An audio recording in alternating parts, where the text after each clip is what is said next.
श्री शिवाय नमस्तुभ्यम। गुरुजी प्रदीप मिश्रा जी के पास बहुत पहले जब उनकी कथा हुई थी, रुद्राक्ष से महापुराण कथा आपने और मैंने श्रवण की थी, 2-3 साल पहले की बात है, जिसमें गुरुजी ने बताया था, एक महिला ने उनसे प्रश्न किया था, पत्र के माध्यम से लिखा था कि रुद्राक्ष और हमें तुलसी की माला क्या मासिक धर्म में पति पत्नी के अर्थात सोते समय हमें धारण करना चाहिए या नहीं, और साथ ही सूतक पातक की स्थिति में इसे पहनने का क्या अर्थ है, इसका पूर्ण रूप से विस्तार बताइए। तो गुरुजी की यह बात अपने आप में अमृत के बूंद की तरह है, जो कि जीवन को पावन कर देती है। प्रत्येक शिव भक्त और श्रीहरि विष्णु के भक्त के गले में हमेशा तुलसी माला और रुद्राक्ष की माला होनी चाहिए। ऐसा शास्त्र वर्णन कहता है कि यह जीवन को समृद्ध बनाने वाली होती है, रोग कष्ट संकट पीड़ा का निदान करने वाली होती है। इस कलयुग में यह अमृत के बूंद के समान कहा गया है। हमेशा जब भी रुद्राक्ष गले में धारण किया रहता है ना, उस व्यक्ति की अकाल मृत्यु नहीं होती है, और साथ के साथ उसके आसपास कोई रोग दोष संकट कष्ट पीड़ा निदान होता ही नहीं है। ऐसी स्थिति में प्रत्येक भक्त के गले में, भले ही आप श्रीहरि विष्णु को मानने वाले हैं तो तुलसी पत्र धारण करें अर्थात तुलसी की माला। अगर आप महादेव को मानने वाले हैं, आपकी इच्छा शक्ति सामर्थ्य, आप तुलसी भी धारण कर सकते हैं। माला के स्वरूप में आप जो है विशेष तौर पर रुद्राक्ष धारण कर सकते हैं। जो आपकी इच्छा शक्ति सामर्थ्य है, जैसा आपका मन है, जैसे आपके अंदर से मन की भावनाएं निकलती हैं, उस स्वरूप में आप सभी को इसे धारण करना चाहिए। परंतु इसे धारण करने का कुछ नियम होता है, जो कि अपने आप में अद्भुत है। इस वीडियो में आपको ऐसी जानकारी मिलेंगी जो आपको इससे पहले कभी प्राप्त नहीं हुई थी। तो अंत तक वीडियो में बने रहिएगा और ध्यान से पूरा वीडियो सुनिएगा। कलयुग में यह चमत्कार है। देखिए, जीवन और मृत्यु का कोई भरोसा नहीं है। छोटे बच्चे से लेकर बड़े बूढ़े व्यक्ति सभी को जो है आवश्यक रूप से गले में रुद्राक्ष या बैजंती माला धारण करनी चाहिए, माफ़ करें तुलसी माला धारण करनी चाहिए।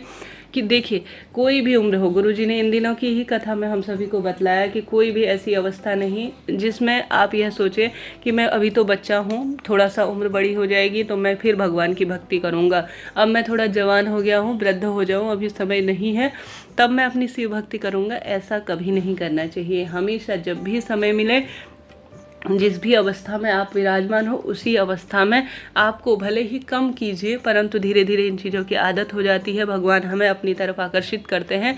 ये एक अपने आप में अद्भुत गुण है जो प्रभु का है। भले ही आप कम मात्रा में पूजा करें, परंतु अपने जो भी आपके पास समय है, जिस भी स्वरूप में आपके पास समय है, जिस स्वरूप में भी आपकी दिनचर्या चल रही है, उसी स्वरूप में भगवान की भक्ति करें। कल तो गुरुजी ने कथा में अपने आप में एक अद्भुत जानकारी दी, जो तो मेरे मन मस्तिष्क में बस गई। गुरुजी कहते हैं, आप नमः शिवाय ओम कहते हैं तो सिर्फ आप जो है महादेव को प्रणाम कर रहे होते हैं, परंतु आप श्री शिवाय नमस्तुभ्यम कहते हैं तो आप देवी शक्ति को और महादेव दोनों की स्तुति कर रहे होते हैं। श्री का अर्थ होता है देवी मैया, शिवाय का अर्थ होता है मेरे महादेव। तो श्री शिवाय नमस्तुभ्यम का अर्थ अपने आप में अद्भुत हो जाता है। तो कमेंट्स में आप सभी भी लिख दीजिए श्री शिवाय नमस्तुभ्यम। इस कलयुग में हम सभी रुद्राक्ष की बात कर रहे थे। रुद्राक्ष एक तरह से जो है अमृत की बूंद है। कहा जाता है रुद्राक्ष अगर गले में पड़ा रहता है ना, या तुलसी माता पड़ी रहती है, तो व्यक्ति की तुरंत कोई कारण से मृत्यु, देखिए मृत्यु का तो कोई भरोसा नहीं है, किस उम्र में आ जाए, किस स्वरूप में आ जाए। यह तो पहले से लिखी हुई बातें होती है कि हमारा जो है इतना ही इस धरती पर नियम है, इतना ही हमारा यहाँ पर दाना पानी है। तो मृत्यु किस समय हो जाए कोई भरोसा नहीं है। ऐसी स्थिति में छोटे बच्चे से लेकर बड़े बूढ़े व्यक्ति सभी को रुद्राक्ष हमेशा गले में धारण कर रखना चाहिए। अगर आप सभी रुद्राक्ष धारण करते हैं तो कोशिश करें इसे या तो सफ़ेद, क्योंकि यह महादेव का अंश है और महादेव को जो है सफ़ेद रंग सबसे अधिक प्रिय होता है, तो इसे सफ़ेद रंग के जो है धागे में आपको धारण करना चाहिए, और लाल धागे में भी इसे धारण किया जाता है, परंतु काला धागा जो है इसके लिए कोई खास अच्छा प्रभावी नहीं माना जाता। तो रुद्राक्ष अगर धारण कर रहे हैं, चंद्रमा से संबंध रखता है सफ़ेद रंग, मंगल ग्रह से संबंध रखता है लाल रंग, तो इन दोनों रंगों में से चुनाव कर आप रुद्राक्ष को धारण करें। अब प्रश्न आता है, क्या हमें मासिक धर्म में रुद्राक्ष और तुलसी माला गले में पहननी चाहिए या नहीं? तो आप सभी को बतला दूँ, गुरुजी ने इसका इतना सुंदर जवाब दिया ना, जो मन को मोह लेता है। गुरुजी कहते हैं, जिस तरह से हमारी गोद में कोई बच्चा बैठा रहता है, वह सुसु पॉटी कर देता है, परंतु हम सिर्फ कपड़े बदल लेते हैं, बल्कि उस वस्तु को अर्थात हम उस बच्चे को बाहर नहीं रखते हैं, बल्कि हम उससे संबंधित जो हमारे अंदर गंदगी हुई है, हमारे कपड़ों में गंदगी हुई है, बच्चा गंदगी कर देता है, परंतु हम उस कपड़े को उतार कर धो देते हैं और उस जो है बच्चे को बाहर नहीं रखते। ठीक यही बात यहाँ पर लागू होती है।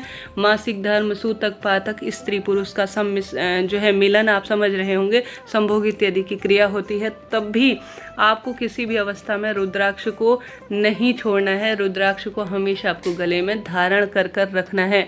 तुलसी माला पर भी यही बात लागू होती है। सोते उठते बैठते जो आप क्रिया करते हैं, जिस स्वरूप में क्रिया करते हैं, उसी स्वरूप में आपको हमेशा रुद्राक्ष और तुलसी माला गले में धारण कर कर रखनी चाहिए। किसी भी अवस्था में कोई भी सूतक पातक की स्थिति हो, जन्म मृत्यु का कार्य हो, स्त्री प्रसंग का कार्य हो या कोई भी कार्य हो, किसी भी अवस्था में तुलसी और रुद्राक्ष को उतारना नहीं चाहिए। एक बार आपने धारण कर लिया, जैसा है जिस स्वरूप में है गले में ही वह पड़ा रहे, तो यह सोने के समान कहा जाता है। कभी यह ना सोचे कि यह गंदा हो गया है, इस पर कुछ ऐसी जो है अपशिष्ट वस्तु हो गई है, हम गंदे हो गए हैं, हम मनुष्य जो है इसमें गंदे होते हैं। रुद्राक्ष तुलसी माला को कभी कुछ भी इस अवस्था में किसी भी स्वरूप में नहीं होता है। तो कोई भी डरने की बात नहीं है। कभी भी किसी भी अवस्था में किसी भी स्वरूप में शौच इत्यादि भी में भी वह अशुद्ध होता ही नहीं है।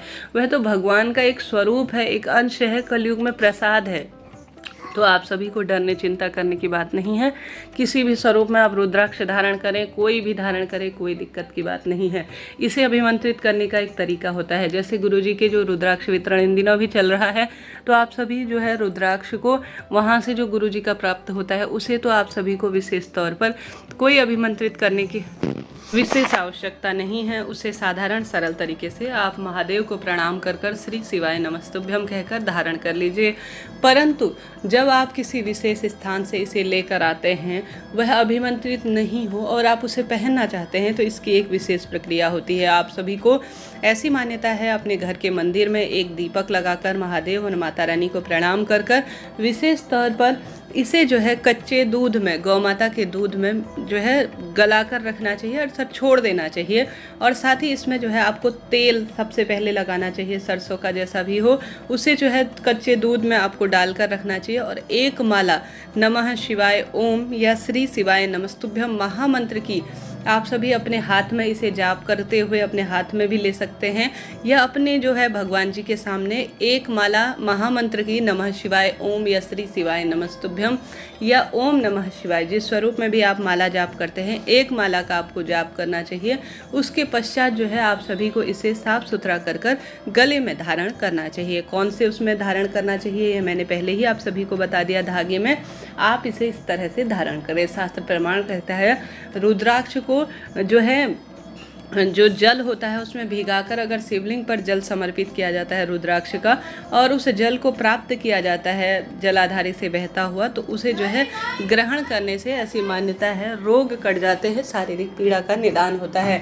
तो आप सभी रुद्राक्ष मिश्रित जल को पी सकते हैं, बहुत शुभ रहता है, गले में धारण कर सकते हैं, और यह अपने आप में इस कलयुग में चमत्कार की तरह है। कोई प्रश्न हो पूछ लीजिएगा, और साथ ही वीडियो उपयोगी रहा हो तो लाइक करें, शेयर करें, सब्सक्राइब करें।